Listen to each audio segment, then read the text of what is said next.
আসসালামু আলাইকুম। কেমন আছেন আপনারা? আজ আমি পাউরুটি দিয়ে এমন একটি রেসিপি শেয়ার করব যে রেসিপিটি তৈরি করতে খুবই ইজি আর খেতে কিন্তু দারুণ মজার।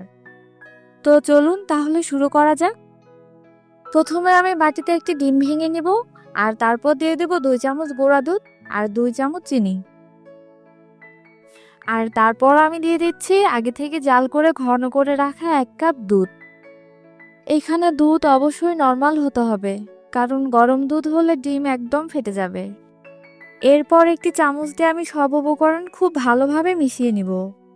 এখন এই দুধ ডিমের মিশ্রণে আমি 1 পিস পাউরুটি ফেলে খুব ভালোভাবে উল্টিয়ে পাল্টিয়ে ভিজিয়ে নিব। আর তারপর পাউরুটিটি কড়াইয়ের গরম তেলের মাঝে ছেড়ে দিব। পাউরুটিটি ভাজার সময় আপনাকে অবশ্যই চুলার আঁচ মিডিয়াম থেকে লো হিটের মাঝে রাখতে হবে। এভাবে পাউরুটি ভেজে আপনারা সকালে অথবা বিকেলে নাস্তায় খেতে পারেন, আবার বাচ্চাদের টিফিনেও দিয়ে দিতে পারেন।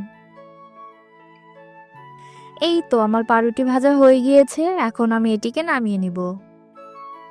একইভাবে আমি পরপর সবগুলো পাউরুটি ভেজে নিয়েছি। এভাবে পাউরুটি ভেজে দিলে আমার বাচ্চারা খুবই পছন্দ করে, বিশেষ করে আমারও অনেক পছন্দের এভাবে পাউরুটি খেতে।